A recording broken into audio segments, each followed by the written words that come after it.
मेरा नाम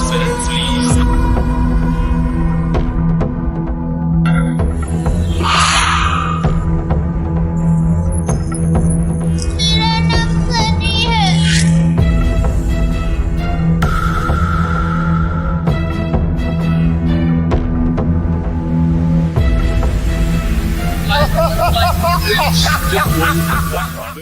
क्या फिल्म में नजर आएंगे कार्तिक और कियारा?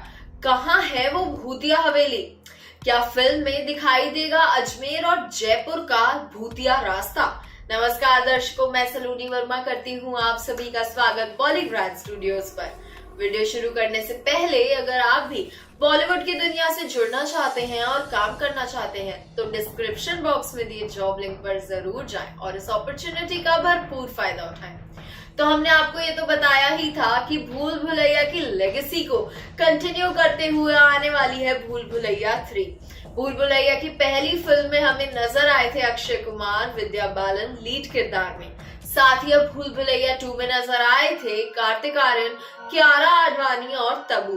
दिलचस्पी की बात यह है कि भूल भुलैया 3 में भूल भुलैया 1 और 2 दोनों की कास्ट नजर आएगी। जी हाँ दोस्तों, ये बहुत ही इंटरेस्टिंग बात है। फिल्म के डायरेक्टर्स और प्रोड्यूसर्स का अभी तक खुलासा नहीं हुआ है, लेकिन फिल्म की कहानी हम आप सबके लिए लेकर आ चुके हैं। फिल्म की कहानी शुरू होगी कार्तिक आर्यन से, जहां कार्तिक आर्यन कियारा आडवाणी को एक और कहानी सुना रहा होगा। वो कहता है, हे भगवान, आज भी जब मैं उस रात को याद करता हूँ तो मेरे रोंगटे खड़े हो जाते हैं। मैं जब भी उस रात के बारे में सोचता हूँ तो मैं बहुत घबरा जाता हूँ। वो कंडक्टर की लाश, वो अंधेरी रात, वो जानवरों का चिल्लाना, वो भेड़िए का रोना, अजीब से रास्ते पर बस का खराब हो जाना, ये सारी चीजों के बीच वहां हमारी भी लाश पड़ी होती अगर वो इंसान हमें बचाने ना आया होता। कार्तिक आर्यन ने कहानी कियारा आडवाणी को सुनाता है। ये उसके बचपन की कहानी है। वो कहता है, आज से 20 साल पहले मैं अपने माता पिता के साथ गया था एक ट्रिप पर। मेरे पिताजी बहुत जिद कर रहे थे कि उन्हें जयपुर की एक ट्रिप करनी है और हम सब चले गए जयपुर की ट्रिप पर। मेरे माता और पिता और मैं, हम तीनों जयपुर की ट्रिप पर बहुत एंजॉय किया हम तीनों ने। उसके बाद हमारा ट्रिप 2 दिन में ही खत्म हो गया।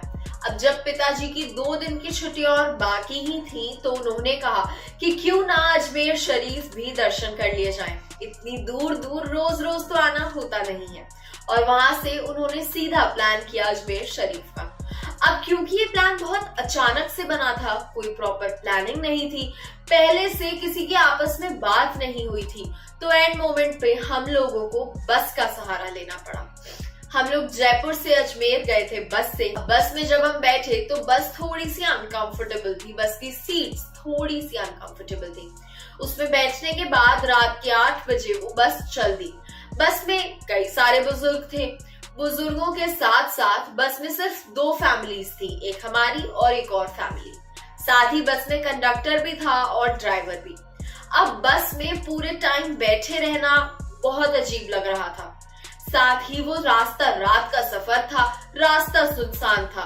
पापा तो सो गए थे, लेकिन मुझे और मम्मी को नींद के थोड़े थोड़े झोंके आ रहे थे। नींद आ भी नहीं रही थी और नींद आ भी रही थी। नींद इसीलिए नहीं आ रही थी क्योंकि जो ड्राइवर था वो तेजी से गाड़ी भगा रहा था। ये भी था कि रात का सफर था तो थोड़ा सा डर भी था कि कहीं कुछ हो ना जाए, तो हम जगे रहते हैं। इसी बीच बहुत सुनसान रास्ता था और रास्ता भी काफी अजीब था, साथ ही बस भी काफी अजीब थी। इसके बाद जब कुछ बुजुर्गों ने ड्राइवर से रिक्वेस्ट करी कि भाई साहब आप बस धीरे कर लीजिए, तो ड्राइवर ने उनकी बात सुनी और बस धीरे कर ली। लेकिन कुछ टाइम बाद फिर से बस की स्पीड बहुत तेज कर दी और बस बहुत तेज जंगलों के बीच से जा रही है। उन लोगों ने फिर से ड्राइवर से रिक्वेस्ट करी तो ड्राइवर कहता है, मैं जानता हूँ आप सबके कंसर्न्स, लेकिन मेरी बात समझिए, ये रास्ता काफी सुनसान है। ये रास्ता रात में ट्रैवल करने के लिए बिल्कुल भी ठीक नहीं है। कब रास्ते पर क्या हो जाए आप लोगों को नहीं पता, इसीलिए मैं चाहता हूँ जल्द से जल्द ये रास्ता खत्म हो बस। तो हम सब ने भी अग्री कर दिया कि ठीक है भाई, जल्दी से रास्ता खत्म करो। अब बस गाड़ी चलती जा रही है, तेज सनसनी हवा चल रही है, कुत्तों के रोने की आवाज आ रही है, उल्लू की आवाज भी आ रही है। साथ ही रात के सारे जानवरों की, इंसेक्ट्स की भी बहुत ज्यादा आवाजें आ रही हैं। इसी बीच एकदम से बस में से बहुत तेज आवाज आई और थोड़ी दूर जाकर बस रुक गई। सब लोग बहुत डर गए कि ये क्या हुआ भाई, रात, इतनी सुनसान रात, काली अमावस की रात, और उसके बीच ऐसे आधे जंगल में बस का बंद हो जाना, क्या होने वाला है। ड्राइवर ने कहा रुकिए, मैं उतर के नीचे देखता हूँ। ड्राइवर ने जब बस के नीचे देखा तो बस के पीछे के 2 पहिए पंचर हो चुके थे, लेकिन उन पहियों को ठीक करने के लिए कोई भी नहीं था, एक्स्ट्रा पहिए भी नहीं थे।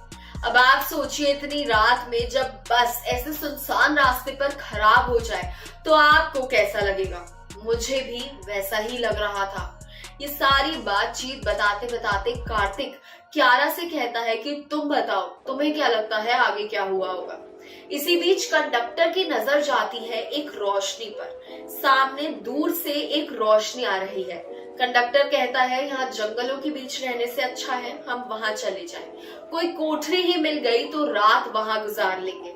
और उसके बाद कंडक्टर के साथ सारे लोग वहां पहुंच जाते हैं। जब वो वहां पहुंचते हैं और ड्राइवर बड़ी हिम्मत से गेट की कुंडी खटखटाता है। जब वो कुंडी खटखटाता है तो कोई गेट नहीं खोलता। वो फिर से खटखटाता है तो गेट खोलता है एक बूढ़ा आदमी, एक ऐसा आदमी जिसका अटायर बहुत ही अलग था। उसके कपड़े काफी पुराने जमाने के थे, सिर पर पगड़ी थी, हाथ में लठ थी, धोती पहना था, कुर्ता पहना था, और उसका जो ड्रेसिंग सेंस था वो आज के जमाने जैसा बिल्कुल नहीं लग रहा था। अब इसके बाद आने वाला है बहुत ही अमेजिंग ट्विस्ट। खैर उसके लिए आपको रुकना पड़ेगा हमारे अगले वीडियो तक। आज की वीडियो में बस इतना ही। मैं लेती हूँ आप सबसे विदा। फिर मिलेंगे यहीं इसी चैनल पर। हमारे वीडियो को लाइक करें, शेयर करें, चैनल को सब्सक्राइब करना बिल्कुल ना भूलें।